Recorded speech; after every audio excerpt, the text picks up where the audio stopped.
Mark Seelman was just 16 years old. Douglas Goodwin was 18. Two teenagers with their whole lives stretched out in front of them. On a warm June night in 1990, they laughed, they drank, they partied like so many young people did in Rome, New York. But as the clock ticked past midnight and the last call rang out at DJ's bar, their lives took a turn no one could have predicted. By 12:05 a.m., both boys stepped outside into the humid night air, and from that moment forward, they were never seen again. Imagine it, two young men, one barely old enough to drive, the other just stepping into adulthood. They weren't hardened criminals or drifters. They were somebody's sons, brothers, friends, but in the shadows of that June night, they disappeared, swallowed whole by silence. The last image anyone has of them is hauntingly ordinary. Witnesses recall Mark and Douglas stumbling slightly, a little drunk from the night's drinks, heading toward a waiting car. A green car, a late 1970s Chevrolet Malibu, or maybe a Nova. The driver? An unfamiliar face, an African-American man who nobody seemed to know.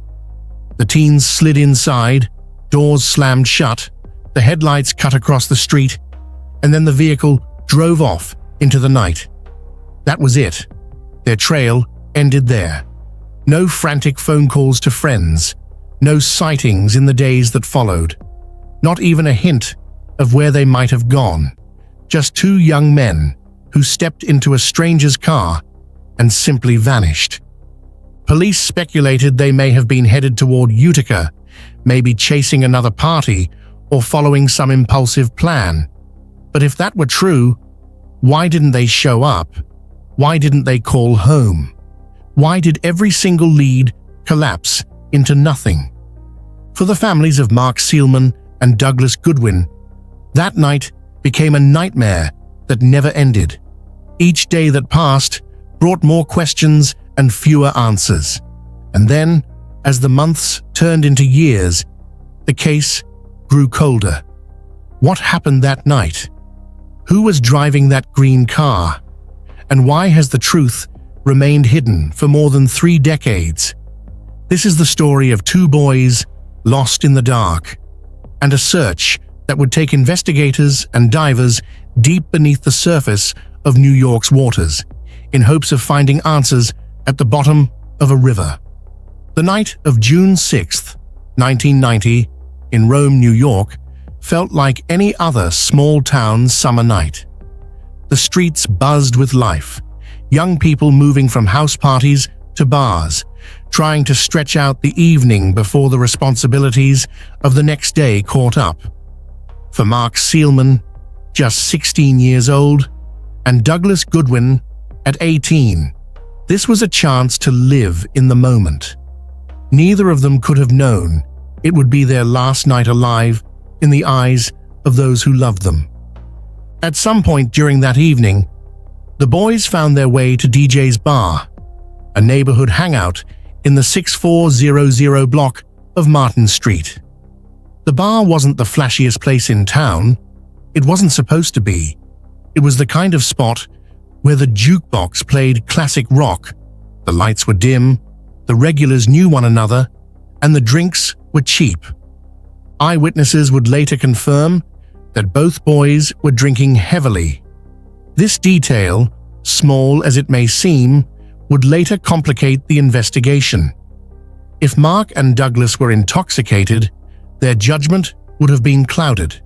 That meant they were more likely to take risks, more likely to trust the wrong person, and far more vulnerable than they would have been on any other night. Around 12:05 a.m., the final sighting was reported.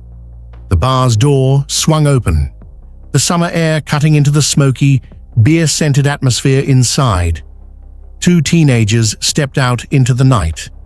Mark with his wiry teenage frame, Douglas slightly older, trying to play the role of big brother and protector. They walked across the lot, unsteady, but not careless.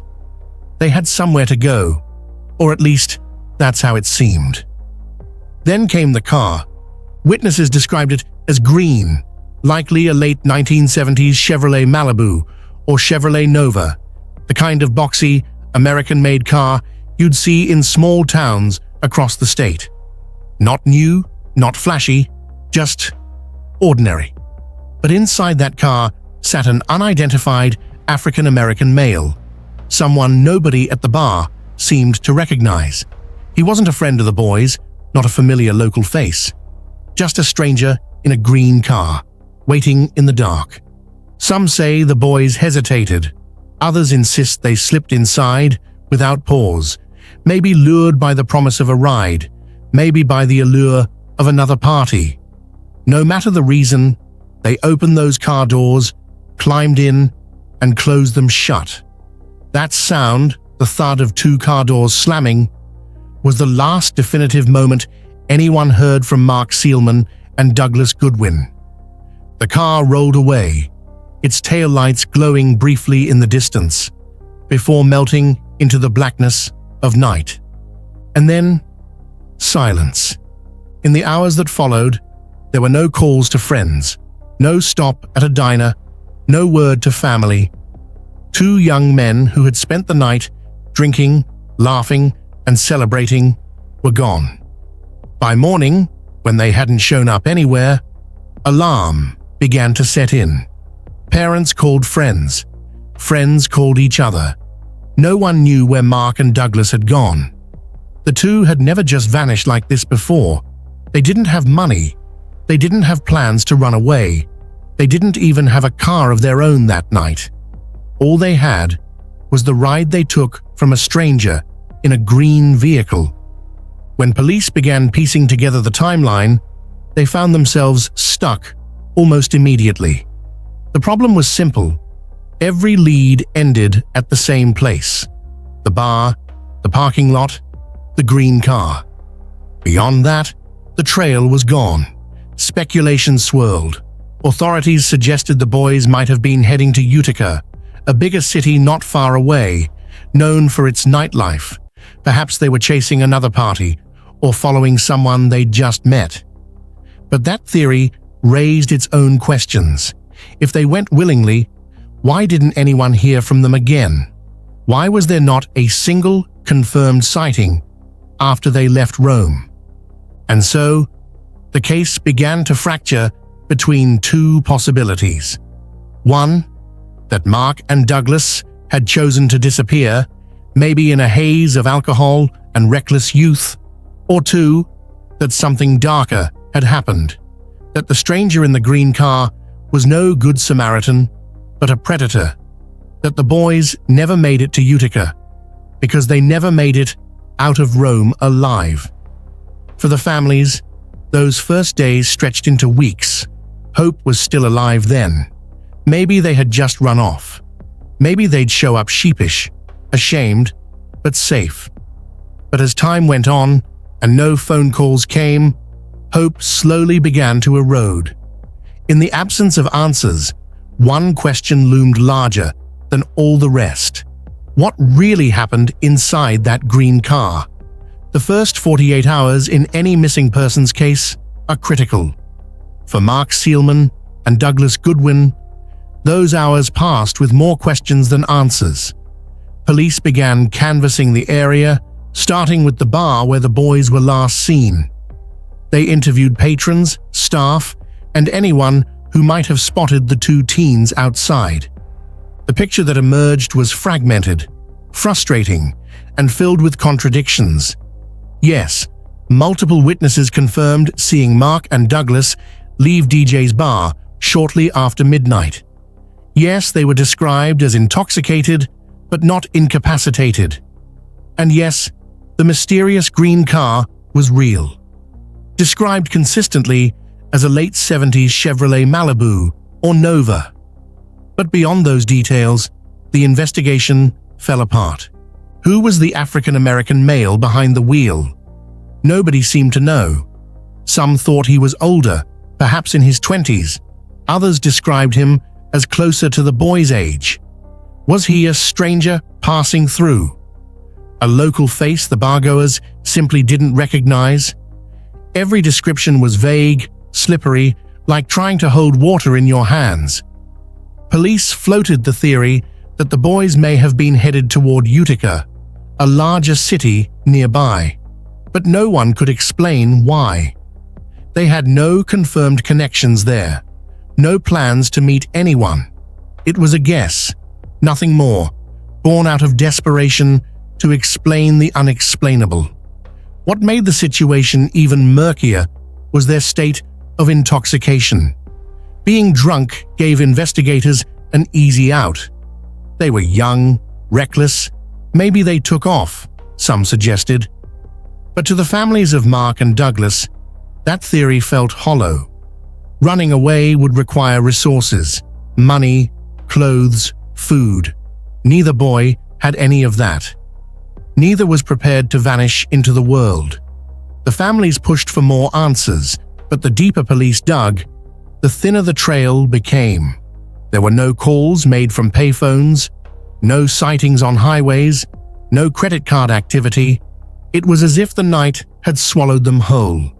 As weeks stretched into months, the investigation lost steam. Leads dried up, witnesses' memories blurred. The urgency faded, leaving the families with the agonizing feeling that their son's case was slipping into the cold case files, long before it should have. For the Seelman and Goodwin families, life became an endless cycle of waiting and wondering. Each phone call carried the hope of news, good or bad. Each knock at the door felt like it might finally bring closure. But every time, disappointment followed. The silence was deafening. Meanwhile, the community whispered. Rumors spread about what might have happened that night. Some suggested foul play, a violent crime, a ride that turned deadly. Others believed the boys might have been victims of something far more sinister, perhaps tied to drugs or people they shouldn't have trusted. But without evidence, everything remained speculation. The truth was stark. 2 teenagers got into a car in the middle of the night, and they never came home. For their families, the pain wasn't just in the loss, it was in the absence of answers. Every theory, every rumor, every guess only deepened the torment. Years passed. The green car became almost mythical in local memory, a ghost vehicle, a symbol of everything lost. If only police could find that car, maybe they'd finally know what happened. But as time rolled on, even that hope began to feel impossible. And yet, decades later, when divers descended into the waters near Rome, New York, the story would take a shocking turn. For years, the mystery of Mark Seelman and Douglas Goodwin hovered like a storm cloud over Rome, New York. Families aged, loved ones passed on without answers, and the 2 boys became names on a cold case file, frozen in 1990. But the story didn't end there. Decades later, a new chapter opened, not with police, but with divers. Technology had advanced. Sonar equipment, underwater drones, and specialized dive teams now had the ability to search rivers and lakes in ways that investigators in the 1990s simply couldn't. Where traditional methods had failed, underwater search teams brought fresh hope. The Mohawk River and its surrounding waters became the focus. Locals always suspected the boys might have ended up near water. After all, cars don't just vanish. Roads lead somewhere, and sometimes those roads end at the edge of a riverbank.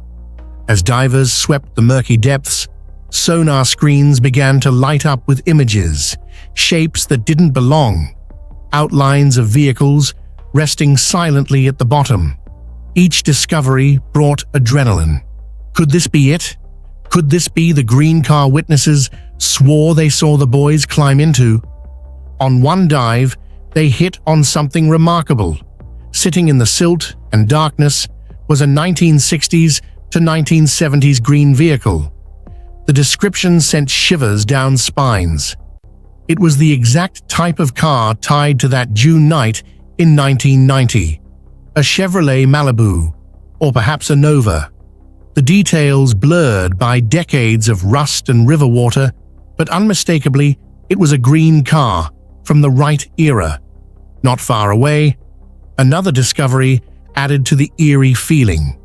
Divers pulled up an Oldsmobile Starfire, a car similar in size and shape to a 70s Malibu. Two vehicles, both long forgotten, both near the area where the teens were last seen alive. The sheer coincidence was impossible to ignore. For 30 years, families had clung to the image of a green car. And now, lying silent beneath the river's surface, there it was. The recovery of these cars was nothing short of haunting. Every diver, every investigator, every family member watching knew the stakes. Were Mark and Douglas inside? Would this finally provide closure after decades of silence? When the cars were examined, however, the story became more complicated. Yes, they matched the general description. Yes, they were found near where the boys were last seen. But inside, there was no definitive link to Mark or Douglas. No bodies, no clear evidence tying either vehicle directly to the teens' disappearance. It was like chasing a ghost. For one moment, everyone thought the answers were finally within reach. And then, just like before, they slipped away again. The families, though, refused to see it as a dead end. The cars meant progress.